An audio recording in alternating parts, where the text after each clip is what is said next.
بہت پرانی بات ہے۔ ایک گاؤں میں جس کا نام تھا کوٹ اساسن، ایک لڑکی اور اس کی ماں رہتی۔ وہ بہت غریب تھیں اور زیادہ خوبصورت بھی نہیں۔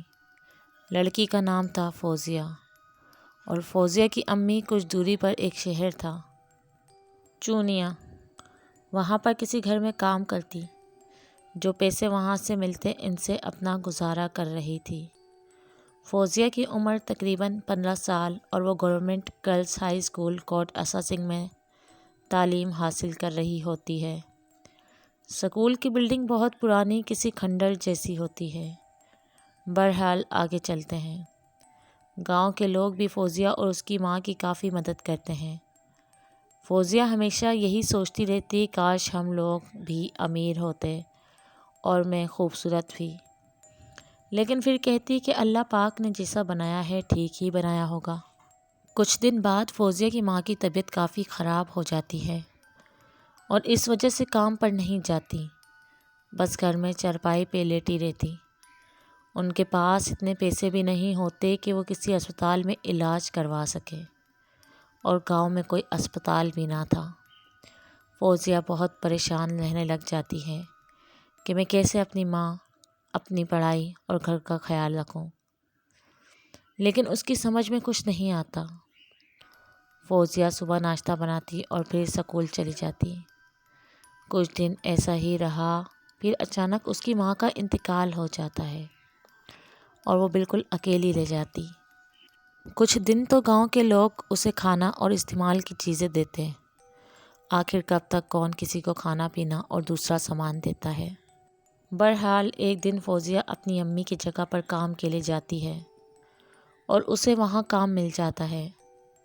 وہ کام کرنے کے بعد اپنے گھر کو آ جاتی اور تب تک اسکول سے چھٹی ہو جاتی ہے۔ پھر گھر سے اسکول کو جاتی، وہاں کوئی نہیں ہوتا، کچھ دیر وہاں بیٹھتی اور واپس چلی آتی۔ ایسے ہی وہ ہر روز اسکول کو آیا کرتی تھی۔ ایک دن وہ اسکول میں بیٹھی ہوئی تھی تو اچانک اس کے پاس ایک لڑکی آتی ہے۔ اس کا چہرہ سیاہ کالا بہت خوفناک ہوتا ہے۔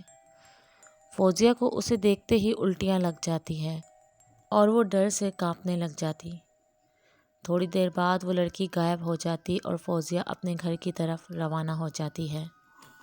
اگلے دن فوزیہ کام پر بھی نہیں جا پاتی، بہت بیمار ہو جاتی ہے۔ اس کے گھر پر کوئی اور شخص نہیں ہوتا جو اس بیمار کو دیکھ سکے۔ 2 دن گزر جاتے ہیں بیماری کی حالت میں۔ تیسرے دن جہاں وہ کام کرتی تھی، وہاں سے ایک خاتون اس کا پتہ لینے آتی کہ کیوں کام پر نہیں آ رہی۔ جب وہ خاتون فوزیہ کے گھر پہنچی تو فوزیہ بے ہوش پڑی ہوتی ہے اور وہاں کافی الٹیوں کے نشان بھی۔ خاتون گھبرا جاتی ہے۔ فوزیہ کو اس حالت میں دیکھ کر وہ جلدی سے گھر سے باہر جاتی ہے اور گاؤں والوں کو بتا دیتی ہے۔ تمام گاؤں کے لوگ فوزیہ کے گھر پہنچ جاتے ہیں اور فوزیہ کی حالت دیکھ کر اسے جلدی سے شہر کے اسپتال لے جاتے ہیں۔ تمام ڈاکٹر اس کا چیک اپ کرتے ہیں، لیکن کسی کو کچھ سمجھ نہیں آتا اور نہ ہی فوزیہ کو ہوش۔ ایسے ہی اسپتال میں 2 دن گزرنے کے بعد فوزیہ ہوش میں آتی ہے اور خوفناک آوازیں لگانا شروع کر دیتی ہے۔ فوزیہ زور زور سے چیختی ہے، جاؤ یہاں سے، سب چلے جاؤ گاؤں کے لوگ۔ فوزیہ کو ہوش میں دیکھ کر جلدی سے ڈاکٹر کو بلاتے ہیں۔ ڈاکٹر فوزیہ کو چیک کرنے جاتا ہے تو فوزیہ ڈاکٹر کو زور سے دھکا مارتی ہے اور ڈاکٹر زمین پر گر جاتا اور گاؤں کے لوگوں کو بولتا ہے اسے کسی مولوی کے پاس لے کر جائیں۔ پھر تمام گاؤں کے لوگ فوزیہ کو گھر لے جانے کی کوشش کرتے ہیں، لیکن فوزیہ نہیں جاتی اور کہتی ہے دور ہو جائیں مجھے ورنہ کسی کو نہیں چھوڑوں گی۔ گاؤں کے کچھ لوگ ڈرپوک ہوتے ہیں، وہ اسپتال سے اپنے گھر کی طرف روانہ ہو جاتے ہیں۔ کچھ وہیں ڈھیر کر فوزیہ کو لے جانے کی کوشش کرتے ہیں۔ کچھ دیر بعد فوزیہ بے ہوش ہو جاتی۔ تب گاؤں کے لوگ ڈرتے ڈرتے اس کے پاس جاتے ہیں اور اسے جلدی سے گاؤں کے مولوی کے پاس لے جاتے ہیں۔ مولوی فوزیہ اور سب گاؤں کے لوگوں کو ایک ساتھ دیکھ کر چونک جاتا ہے۔ کیا ہوا، اللہ خیر کرے۔ پھر گاؤں کے لوگ اسے سارا ماجرا بتاتے ہیں۔ مولوی گاؤں والوں کو کہتا ہے پریشان نہیں ہونا، اللہ بہتر کرے گا انشاءاللہ۔ گاؤں کے لوگ انشاءاللہ ضرور۔ مولوی گاؤں کے سارے لوگوں کو اپنے اپنے گھر جانے کا بولتا ہے۔ پھر بس مولوی کے پاس گاؤں کا ایک لڑکا شایان اور جہاں فوزیہ کام کرتی تھی وہ خاتون اس کے پاس ٹھہرتی ہیں۔ کچھ دیر بعد فوزیہ ہوش میں آ جاتی ہے اور مولوی فوزیہ سے ساری بات پوچھتا ہے کہ کیسے ہوا یہ سب۔ فوزیہ ساری بات مولوی کو بتا دیتی۔ مولوی فوزیہ کو ایک تعویذ دیتا ہے اور اسے گلے میں پہننے کو کہتا ہے۔ جب تک میں بولوں اسے اپنے گلے سے مت نکالنا۔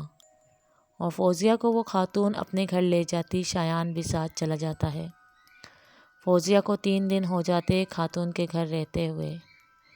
ایک دن فوزیہ کچن میں کام کر رہی ہوتی ہے اور گھر کے تمام افراد کسی کام سے باہر گئے ہوتے ہیں۔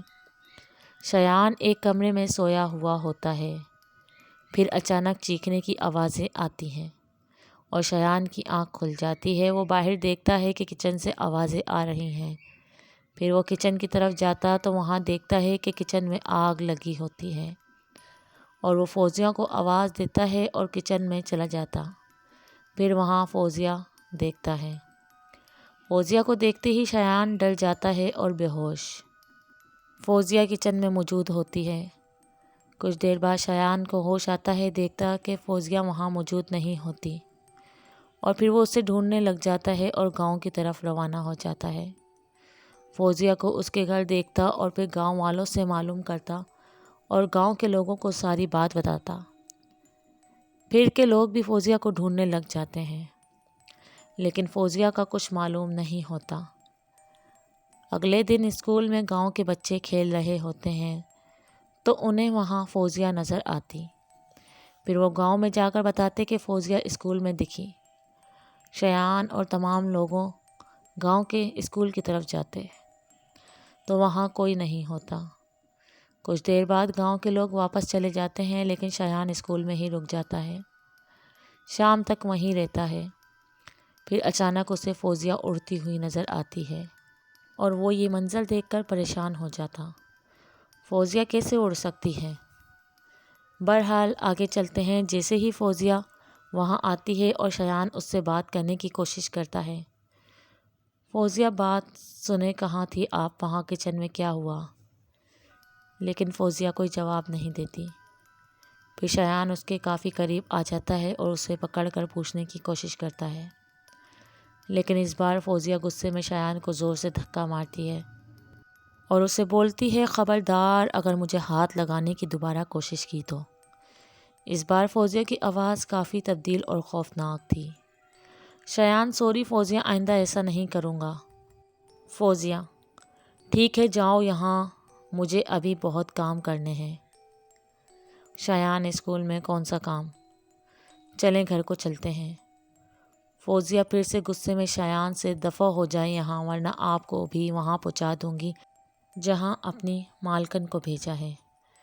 شایان فوزیہ سے کیا مطلب؟ کیا آپ نے اس خاتون کے ساتھ؟ کہاں ہے وہ؟ مجھے بتائیں۔ اور فوزیہ زمین پر گر جاتی ہے۔ شایان اسے گھر لے جاتا۔ جب وہ کافی دیر بعد ہوش میں آتی ہے تو شایان سے پوچھتی ہے میں یہاں کیسے آئی، کون لایا مجھے؟ شایان خاموش ہو جاتا اور سوچتا ہے یہ سب کیا ہو رہا ہے۔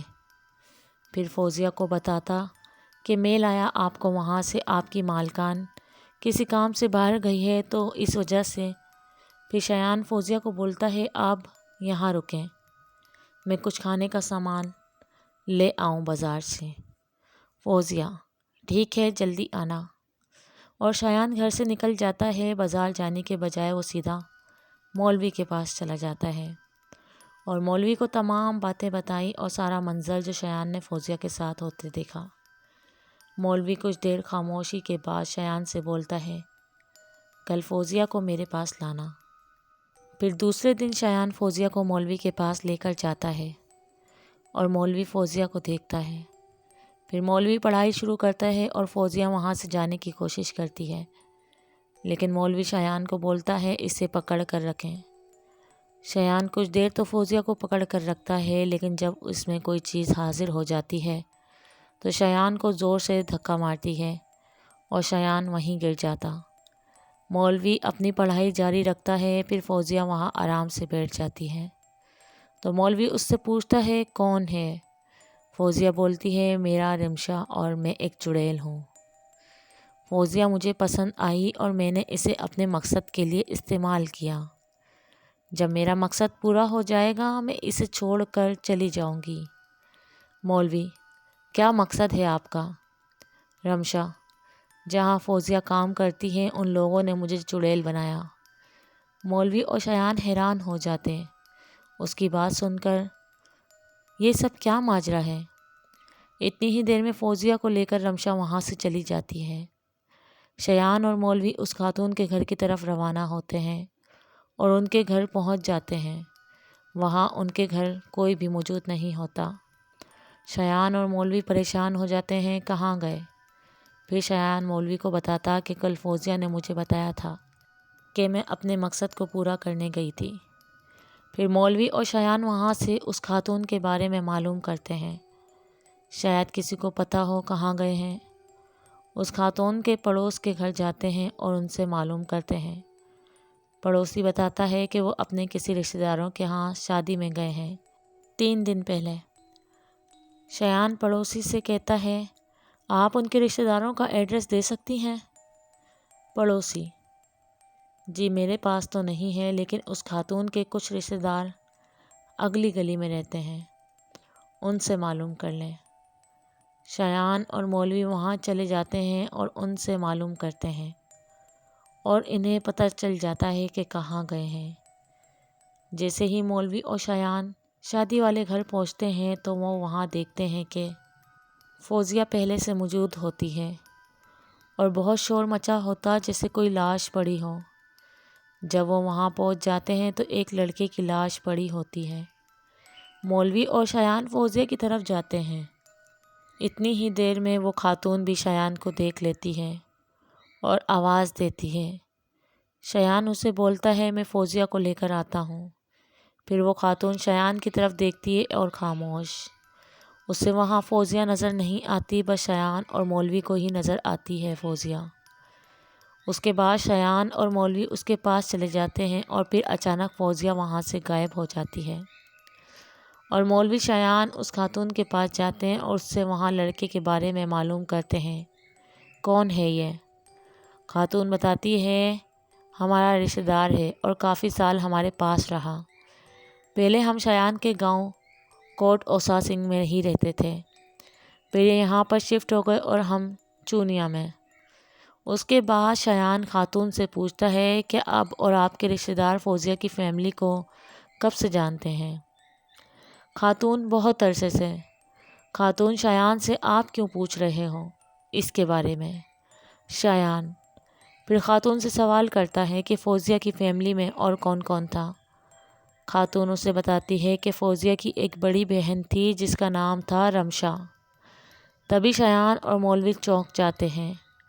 خاتون انہیں بتاتی ہے کہ رمشا کا کچھ پتہ ہی نہیں چلا کہاں چلی گئی۔